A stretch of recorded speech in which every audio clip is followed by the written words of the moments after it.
Welcome back to the Point Guard Cast with your host Sean and Corey. I'm Corey. Hey Sean, what's up? How you doing? Doing good, man. How you been doing? Really good.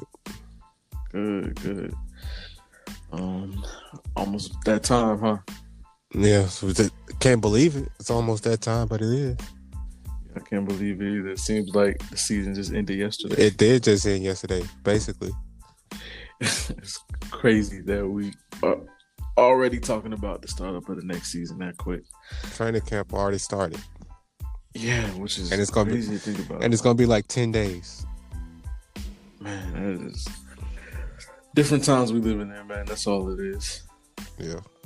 Different times we live in. It's going to be interesting. If the Lakers repeat, that'll be 2 titles in like 8 months. That's crazy. Think about that. Yeah. I mean, that's history. But then it's like, of course, people are going to say, well, it happened because of, the COVID year, things like that. But people don't matter. Yeah, that's true. All right, let's get to our first topic of the day. So Houston and Washington seem to have made a trade. Finally. A trade that I didn't necessarily expect, but Houston sent Russell Westbrook to Washington for John Wall and a 2023 first-round pick. Yep. Wasn't expecting the pick, but I think that's pretty good for Houston. And it was rumored that James. Go ahead. You got to convince Houston to take the. Who threw the pick in? Was it Washington? Yeah, it was Washington. Yeah, you got to convince Houston to take somebody that's been on a mini retirement. So the pick is kind of a sweetener. That is very true. But then I guess this also makes up for it too, because it was rumored that James Harden preferred playing with John Wall over Russell Westbrook, which is interesting in my eyes. I don't know about you, but I think that's very interesting. So since this trade happened, who do you feel out of these two teams won this trade? Strictly because I think that Houston's going to be a better team, I'm going to say Houston. Okay. Because I think that Houston went in the offseason and did some good things. I think they went and got Christian Wood and DeMarcus Cousins, who are the two legitimate bigs, no matter what you think about whether DeMarcus Cousins is going to be able to produce like he did or not, which he probably won't. But like, if he can give 60-70% of that, that's still a pretty good player. Mm-hmm. And then you throw John Wall in there. If John Wall could, it's a lot of ifs for Houston. Yeah. But I think that looking at their lineup, but I feel like they're going to start John Wall, PJ Tucker, Eric Gordon, James Harden, and either DeMarcus Cousins or Christian Wood in that starting lineup. And I think that's a pretty solid starting group with a new coach and a new system implemented. I think that they can be okay. They'll be a playoff team. I don't know if they're going to be the contenders, but I didn't think they were contenders last year. So I still think they're going to be better than Washington, though. Okay. Even with Russell Westbrook and Bradley Beal, who's a nice 1-2 guard tandem. They're going to be one of the better guard tandems in the NBA. Both of these teams probably have one of the better guard tandems in the NBA, though. So yeah. So who you think won? I think I'm gonna have to go with Houston too, just because, like you said, I like who they picked up in the offseason, Christian Wood and having DeMarcus Cousins. Like you said, two legitimate big men. But then also, I mean, if all else fails, they at least got a 2023 first round pick out of it.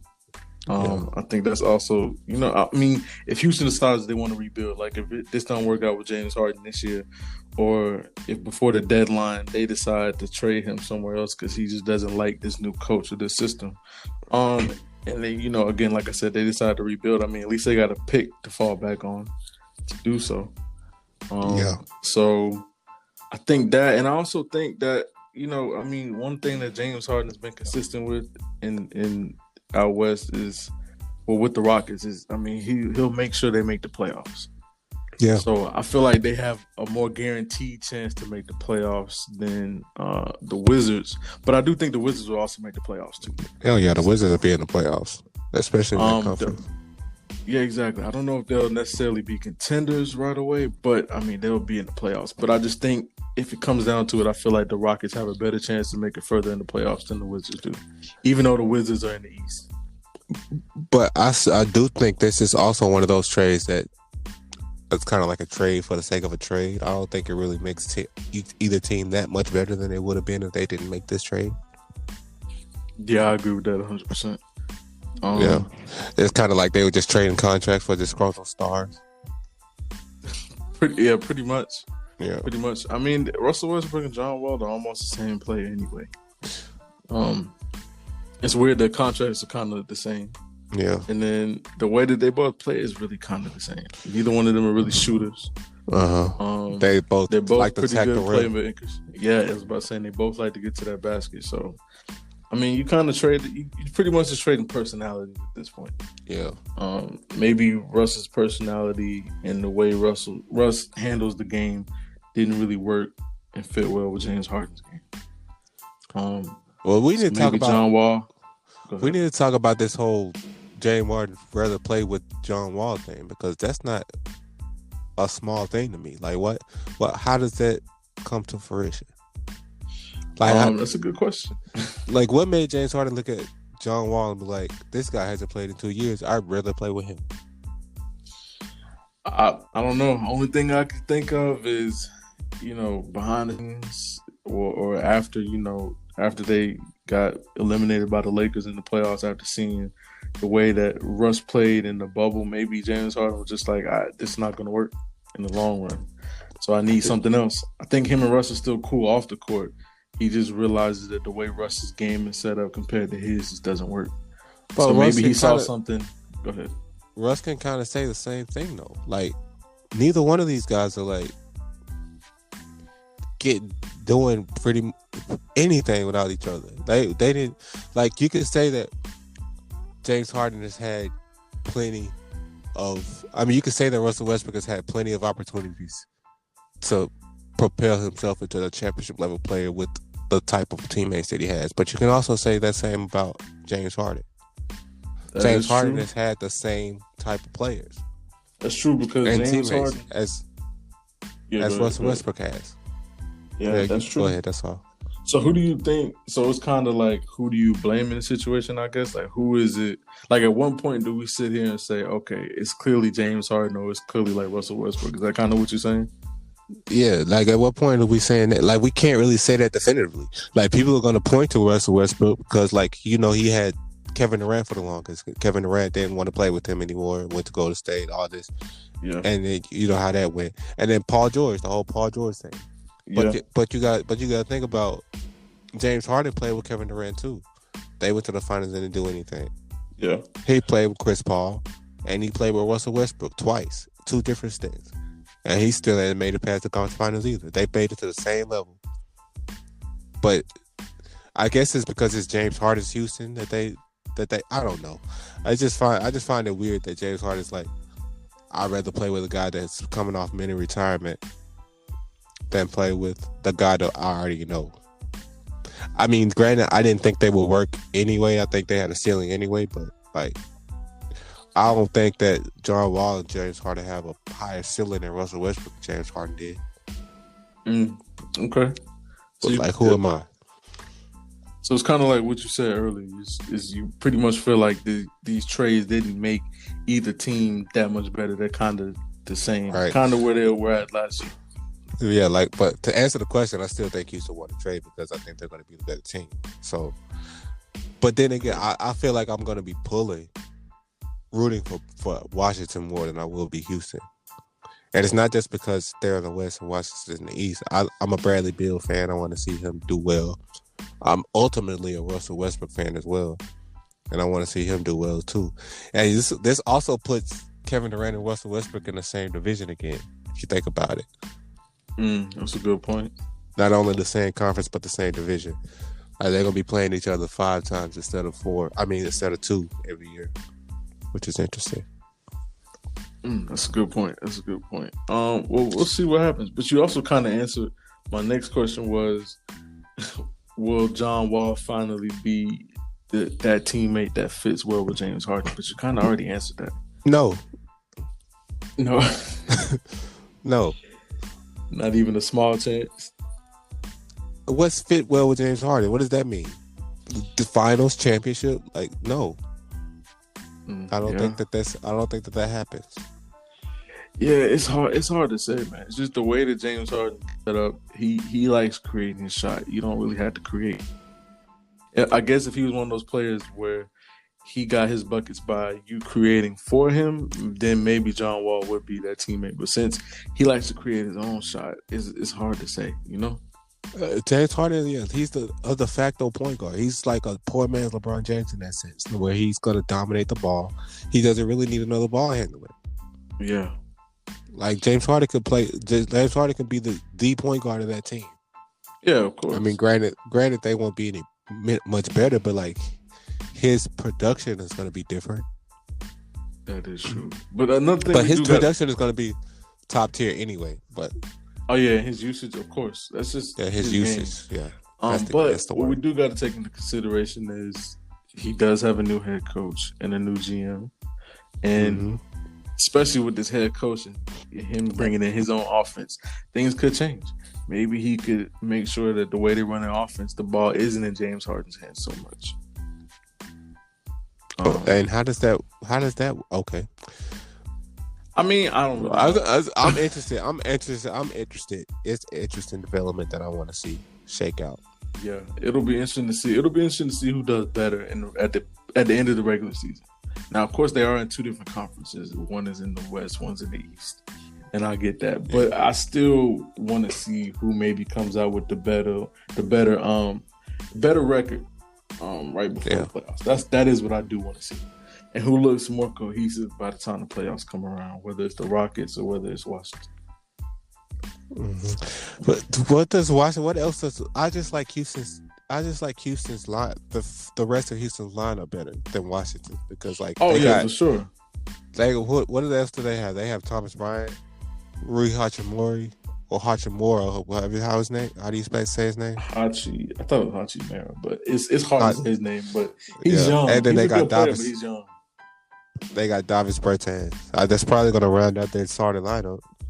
I think Houston's veteran presence back there is going to be a lot better. Yeah, I mean, Houston didn't lose a whole lot. For them to be able to keep Harden, PJ Tucker, Austin Rivers, Eric Gordon, to me was big. Austin Rivers in New York. Oh yeah, you're right. My bad. Yeah. Well, I mean, listen, he didn't contribute as much as PJ Tucker and Eric Gordon would. So right. Keeping those two to me was big because those two definitely know how to play with James Harden. Why they trade Rocco? Why they trade Robert Covington? He would have been perfect for that team. I thought they was keeping Robert Covington, but hey, they made the He'd have been a perfect 3. You could have brought Eric Gordon. I feel like Eric Gordon could have been one of those players that come in and dominate benches. He could be one of those 6 man of the year type players. If you kept Robert Covington, brought Eric Gordon off the bench with Christian Wood and PJ Tucker, rounding out the starting five with John Wall and James Harden, I think that would have been something. I think it would have been better than what they have. Yeah, because what does that bench depth look like now? Daniel House. Yeah. Who else? Like beyond Daniel House, I don't really know. Right. They keep Ben McLemore. Yeah, they probably got Ben McLemore. Ben McLemore actually gave them some decent production coming off the bench. But who would you rather have as your 6 man? Ben McLemore or Eric Gordon? Oh, Eric Gordon for sure. Right. But hey, listen, it's all up to what this new coach and GM is what they want. And we should have saw this coming because when they signed DeMarcus Cousins, we should have saw the Kentucky connection between DeMarcus Cousins and John Wall. That is true. I mean, that's another thing that could also take off. That's a joke, but that's a joke. But that's something that can take off, though. Even though both of them are coming off the same 2 injuries, an ACL and a torn Achilles, maybe they can make a good connection and give James Harden a break. And when he's not doing his thing, creating his shot, those two have a nice little connection going and are giving the Rockets buckets too. So of course I do think the Rockets will start out being way more successful than Washington just because, like you said, their roster. But I do think if if Russell Westbrook and Bradley Beal show people something this year, I mean, you never know. They may make people want to actually come to Washington and team up with them. Washington, one of those teams you think that'll make people want to come there? I mean, they could be if those two show people something and make people actually want to come there. Then people will team up with them for sure. I don't know if Washington's one of those cities or not, but I mean, if people like the team and people like the players on the team, I mean, they'll go there. It's just my thing about teaming up. I think it's like 5 destinations in the NBA where people are gonna go team. That's Los Angeles. That's Miami. Mm-hmm. That's New York. Probably Boston. Okay. But honestly, the only way Boston's going to get somebody to come there is if they trade for him, because like the stuff's coming out about with Danny Ainge and stuff like that. That's another story for another day. But anyway, so yeah, Boston, I guess. Maybe Philadelphia? LA. Yeah, maybe Philadelphia. Okay. So I don't know if Washington's one of those places. But who knows? I mean, Cleveland wasn't one of those places either, but Braun got people to come to Cleveland. Did he? Or did they like... You talking about like the old guys, the older dudes? Yeah. I mean, listen, it's not... It may not be the city per se, that may not be the attraction, but the team could be the attraction. Like who you have on the team and who they had the opportunity to play with, that could be some players' attraction, to the team. Right. Yeah, you're right. But again, we'll only time will tell with these two situations in these teams. Bottom line is, I think Houston won the trade. Don't know if John Wall will be that teammate for James Harden, but we don't know. Only time will tell. But I do think it'll be interesting to see what these two teams are able to do with these trades, though. You got anything else to add about the Houston and Washington trade? No, you can move on. Good.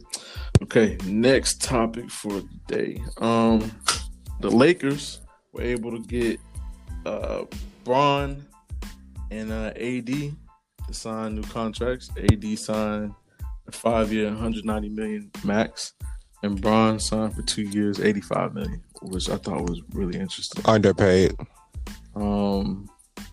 Yeah, but if he don't mind it, then I'm just I don't mind being underpaid. So what does this mean for the Lakers' future with AD signing the 5 years, $190 million, and Bron signing the 2 years, $85 million? It means that they're gonna have a chance to repeat and probably three-peat. It also means that they're gonna have AD for the rest of his prime, probably, which is a fun time for me. Okay. It means that the Lakers are becoming one of those franchises that the franchise in the NBA that the players starting to trust the most. Because when is LeBron ever committed to signing an extension with anybody? He hasn't. He's always gone into free agency, right? Yep. Maybe some of that could be age, but I feel like he trusts this organization enough. Like with what Rob Pelinka has done these last 2 off seasons, he trusted them enough to go ahead and sign the extension to go ahead and finish his career out with the Lakers. Right. And then AD, I didn't think he was going to. Did you think he was going to sign for 5 years? I didn't. No, not for 5 years. No, I didn't. I thought he was going to try to have the flexibility to opt out in a couple years. Yeah. Not to necessarily go anywhere else, but probably to have somebody try to help sign somebody else.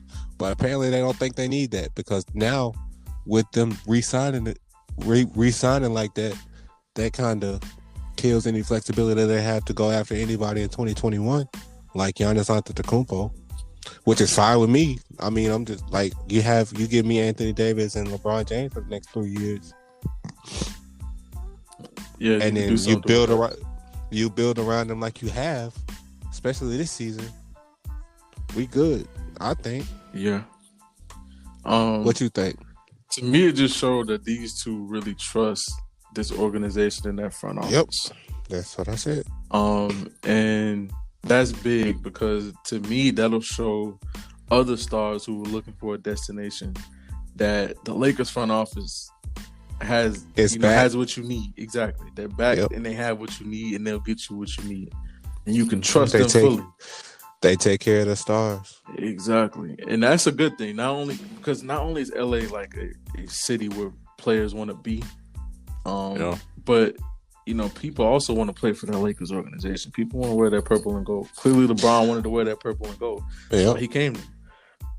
So all the Lakers really had to do was get that front office situation together. And now that they have it together, I mean, once LeBron retires, of course, you're still going to have Anthony Davis. Now they have all the confidence in the world that they will be able to get a second and maybe third star to help Anthony Davis out once this team is really his and once Bron is retired. So, to me, the Lakers just secured their future, if anything. Yep, exactly. And it keeps clutch with the Lakers too. Like once LeBron retires, who's the top clutch client? It would only be AD. Exactly. So there's nobody else in clutch unless they sign like Luka. That's going to be a candidate for the top clutch client other than AD. So like, I think that that's a beautiful pairing. Although people like to hate on Clutch and Rich Paul, I think the Lakers and Clutch they're taking over this league, and that's a problem for a lot of people. Oh yeah, of course. You can see that it's clearly a problem for a lot of people. But also another thing I think is that the Lakers organization is kind of showing other teams how to help secure your future when it comes to superstars. Yep. You have to make them feel comfortable with you. If superstars and comfortable with their front office. I think players in general, because when Danny Green was traded, he was talking about how he appreciated that they didn't keep him in the dark. They was telling him everything that was going on. Ooh, that's a good point. It don't have to be superstars. I think it's just players in general. Okay, I like that. And you see how when they traded JaVale McGee to Cleveland, how he put out a post about how he's thankful for the organization. Montrezl Harrell didn't do that with the Clippers. AD didn't do that with the Pelicans. No, he did. So like, I mean, I guess when you win a championship, you're more grateful. But I don't know. But Danny Green said that he knew everything that was going on when it was happening. They didn't keep him in the dark, and he appreciated that. Unlike a team like the Celtics, who just never mind. You have to get into that. Okay, that's a good point. You're right, because even if you aren't a superstar player, if you got your other role players who also feel comfortable with you, then that's a good thing also. So that's a good point. I'm glad you brought that up. So bottom line is the Lakers just secured their future, period. LeBron's probably going to retire a Laker, and who knows, AD might decide to retire a Laker now for sure. The Lakers are really back, man. It's hard to say that they aren't, to be honest with you. Yeah, it's hard to say that they aren't. Do you realize that with AD signing the 5-year extension, he like I said, he probably gonna spend the rest of his prime as a Laker, which means that he's probably I'm gonna bet that he'll win more championships, right? Yeah. Which means that he'll probably be a top 2 or 3, maybe even 1 power forward of all time, right? Once his career is all said and done. Oh, yeah. That would give the Lakers like the top or a top 2 or 3 player at every position in NBA history, because you got Magic, who's obviously the greatest point guard of all time. Maybe it's not obvious, but it's obvious to me. Yeah. You got Kobe, who's clearly number 2 in shooting guards after Michael Jordan. Right. You got Bron, who's clearly the best small forward of all time. Yeah. You'll have AD, and then pick your poison with center. You got Shaq, Kareem, Wilt.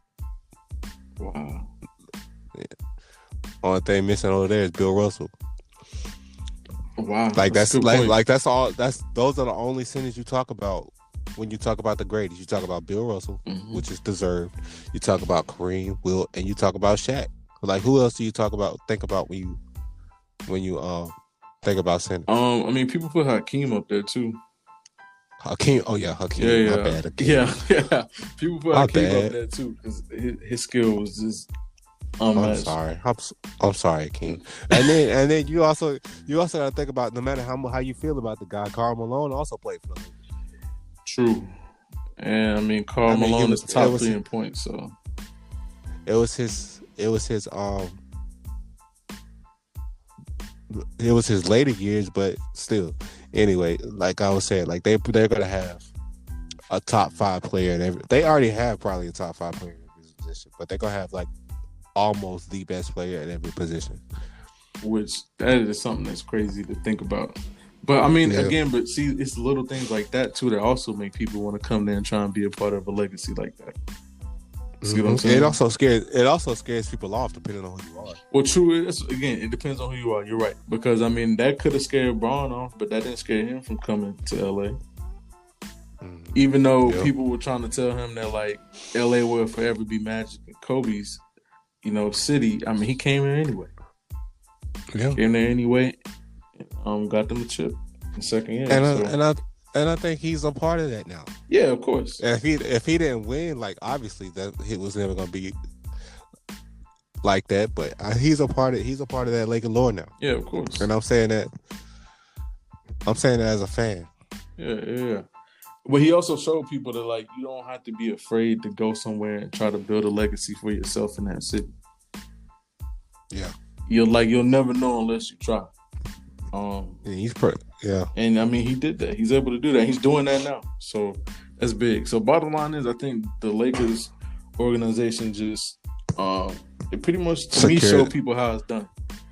Yeah. You have to get that front office in order to get the superstars and players you want. What an off season they had. They had a hell of an off season. I think we said that already. Yeah, we already said they won free agency, but again, that's things that starts with that front office. What if you get your team? It goes past front office has to be in. If teams didn't learn anything else in this offseason, they had to learn that.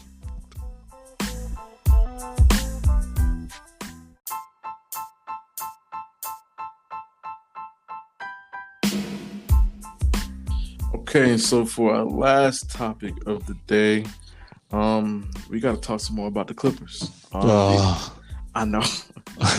I know we've already talked about them before and the issues that they had.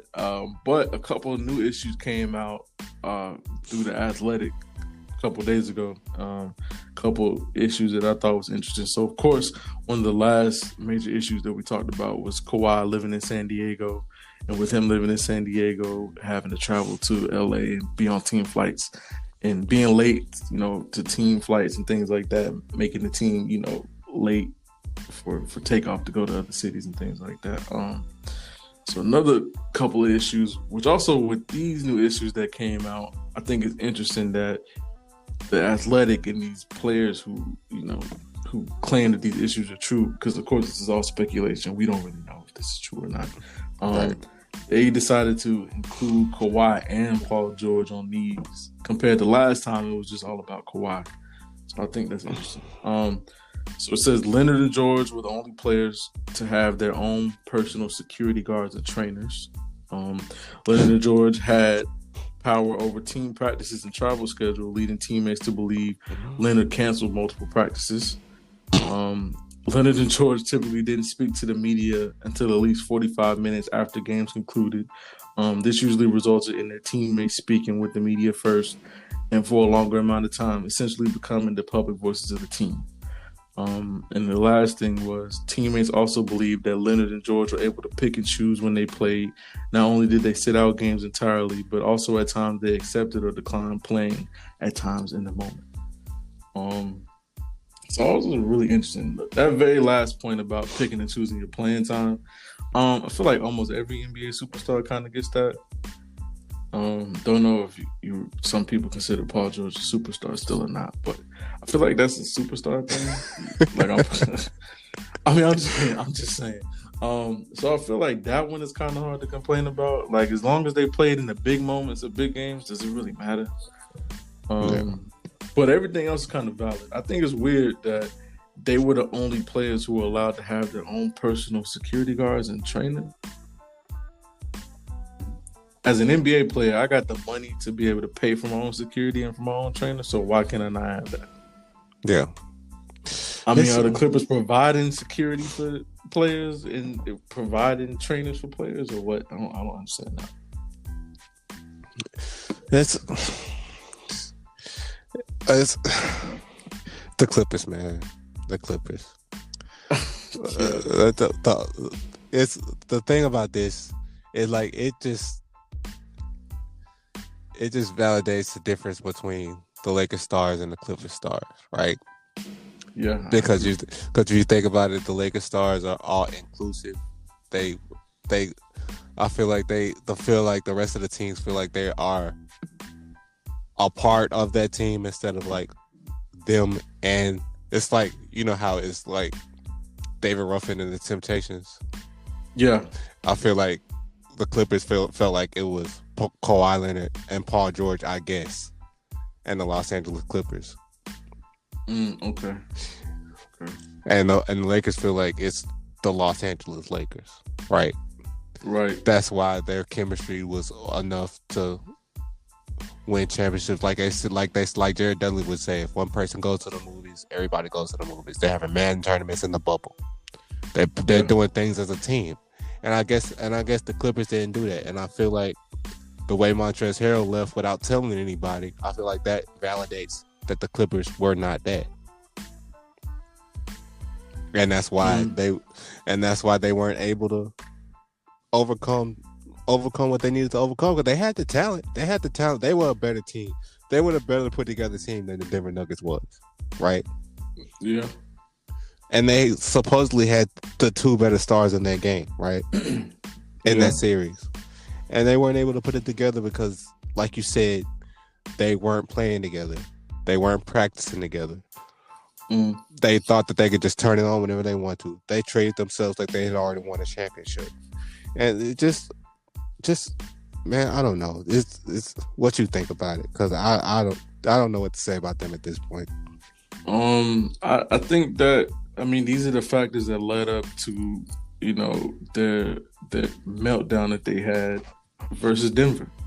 I think it's weird that people outside of the Clippers organization, you know, i.e. fans, are trying to blame the Clippers losing in the playoffs on Montrezl Harrell. Yeah. But in reality, it's a multitude of things that have to do really with the superstars and not Montrezl Harrell. Paul George said himself that they didn't make adjustments. Yeah, I don't know how much you believe what Paul George said, but he said himself that they didn't make adjustments in the playoffs. That's like a coaching problem. That's not a Montrezl Harrell problem. That's not a Lou Williams problem. I get that they didn't play the best in the bubble, but you can't just blame the fact that they didn't play the best. You think that they're just gonna Montrezl Harrell went into the playoffs with no tune-up games. He was just dropped in the playoff series, and you expected him to just go out there and guard Jokic? Yeah, I agree with you. After being at home with grieving the loss of somebody that was supposedly close to him, probably close to him, and his grandma. Yeah, and just come in and just dominate Jokic. Like, what do you expect? I don't know what they were expecting, but also, what can you expect when you're canceling practices? Right, exactly. You're not even practicing. They're not even playing together. They played like 50 games together all season, like the whole team, and they're like, "Oh, the Clippers are 2-0 when everybody's healthy, when everybody plays together." Okay, that's fine. Let's see how that works out later. And we saw how it worked out. Yeah, it's just kind of sad. Like, I get, like, listen, every team has a player who gets treated a little different as a superstar. I get it, but you also are supposed to make up for that by making other players feel welcome and trying to build a bond with each other. Like you said, the Lakers having that Madden tournament in the bubble helped all of them bond and get closer. Helped everybody feel included and helped everybody feel welcome. I mean, everybody on the team was involved in the Madden tournament. Yeah, it's a continuity thing. Yeah, and it's something little, like, it's like, okay, it's just video games. But, I mean, it's a way to bond. It's a way for everybody to, feel good. It's a way for everybody to get closer. I guess the Clippers never got that opportunity.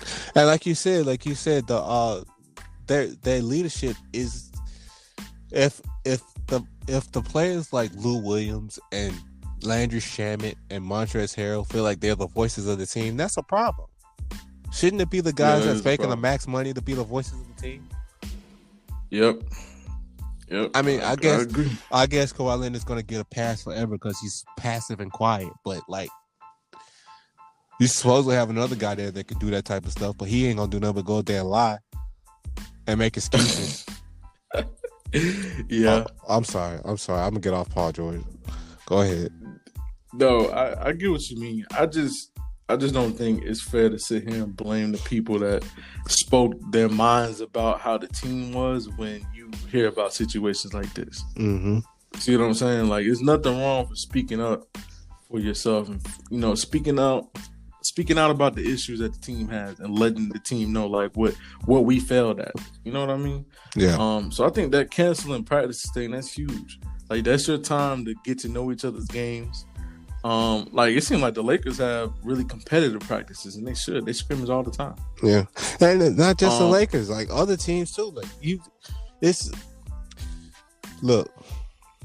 have to bond as a team. You have to practice as a team. You have to play as a team in order to, especially if you think you have championship aspirations. Like I said, they went into that season thinking they were going to win. They because they let the media hype them up. But this is why I don't like what everybody's doing with the Lakers right now. I don't think they're gonna. I don't think that LeBron and AD and the rest of that crew is gonna let it get to their head like it got to the Clippers. But I don't like the way everybody's picking the Lakers to win and all this. This head and shoulders above everybody else. I don't like that because we saw what happened with last time they did that to somebody. It was the Clippers. Granted, I don't think the Clippers are as good as the Lakers are right now. First of all, no. And then the Lakers had just won a championship, and they got that under their belt. So it's probably warranted now, not just because I'm a Laker fan, but that type of praise is probably warranted now because the Lakers won last season.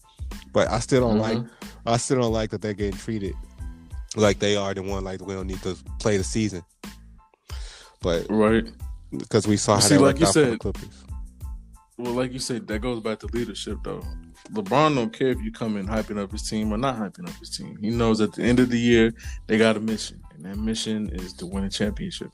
So he's not going to let him or any of his teammates let all that outside noise get to them. They know that they still have a job to do, no matter what, especially since they just won that championship 2 months ago. Right. Less than 2 months ago now. So it's since it's fresh on their minds and they really, really want to repeat, I don't think they're gonna let the media hyping them up get to them. That's just not what they'll allow. It's not what AD will allow. That's not what Bron's gonna allow. It's not what Vogel's gonna allow. So, but I don't know, man. If and then the thing for the Clippers, go ahead. Another reason I don't want that because the championship gonna be less fun. Because if everybody picking us, they're like, who am I going to troll? That's true, but you got to realize some people are picking them in hopes of jinxing them. I'm just playing, yeah. But anyway, you were saying about the Clippers. What were you saying? With all these issues coming out, I'm pretty sure Ty Lue, their new head coach, him being their assistant last year, he was able to see how players felt about these issues. So I think that, for the Clippers, he'll change these issues going into the next season. Mm-hmm. I don't think any of the current players or any of the players that they plan on adding will have to worry about or deal with any of these issues that players dealt with last year. I think that he saw how they affected the team. I think he saw how much players hated it. I think that he will make sure that they don't have these issues again. I don't think that Kawhi Leonard and Paul George will be able to call off practices this coming up season like they did last season. But clearly, it affected them later on in the year. So basically, what you're saying is Doc Rivers was a pushover. Not a pushover, but he allowed Kawhi Leonard to do what he wanted to do, whatever he wanted, because he wanted him there. So he wanted to make him happy. So he got pushed over. Okay, maybe.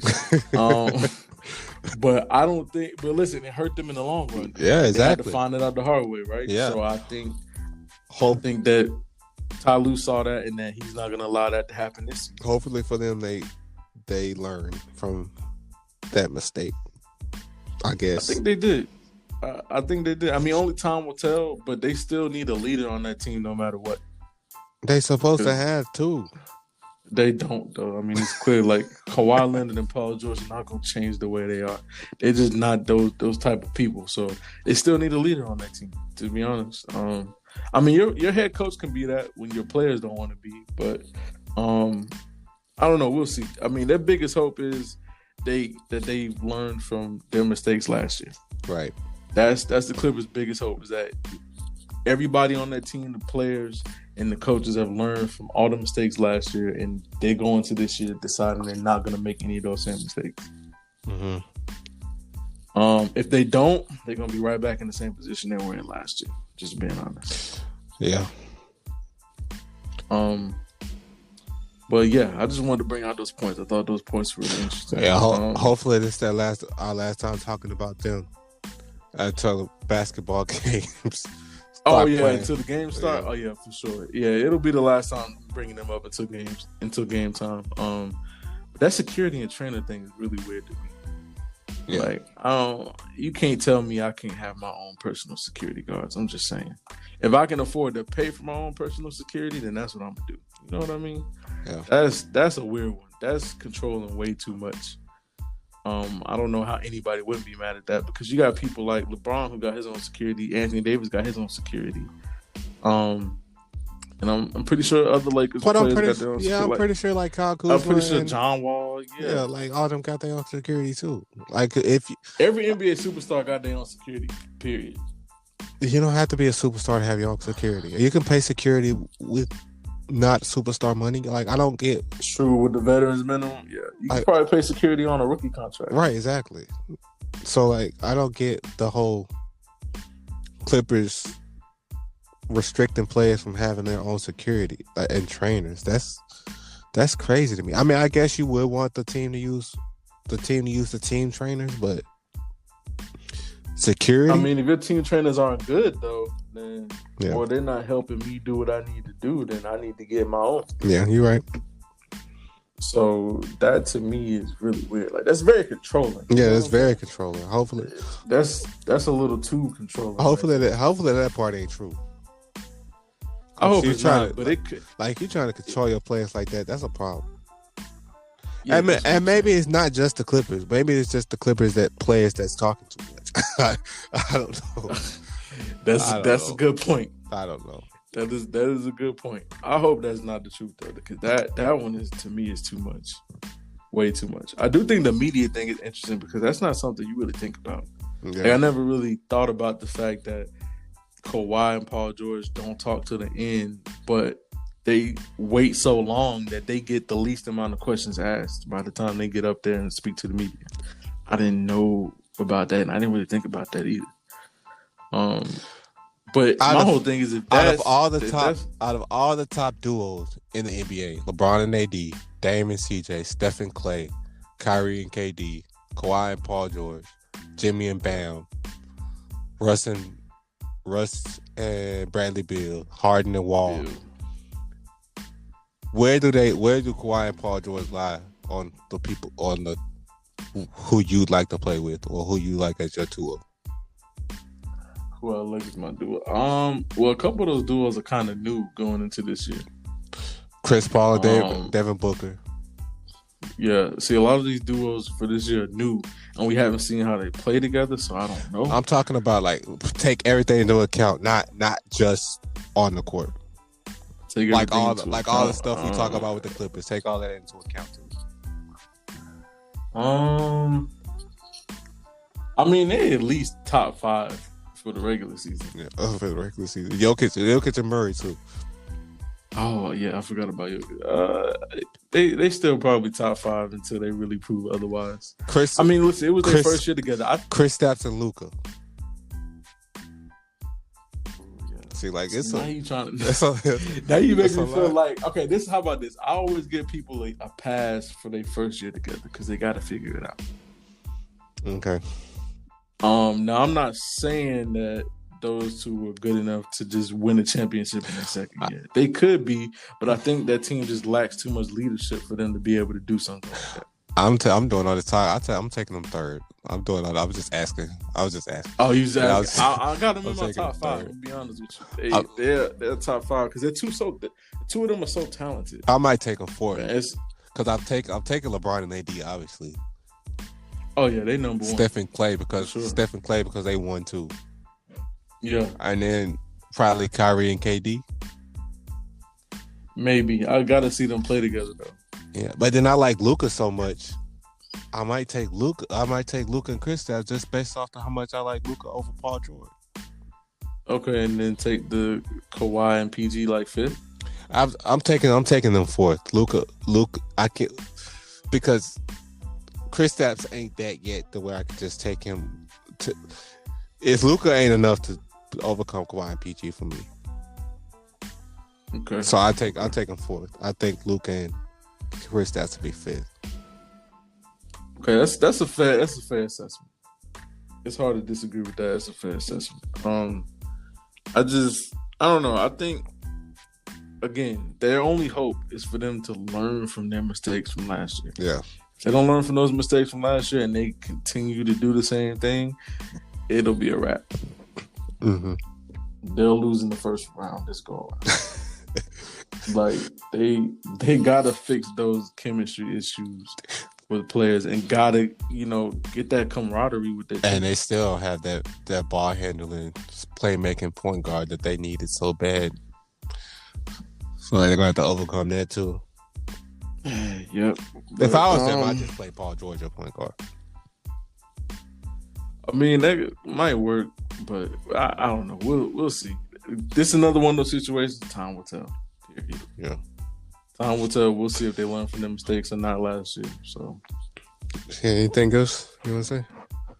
No, that's all I've got. Anything else you want to add for today? Yeah, absolutely not. That's it.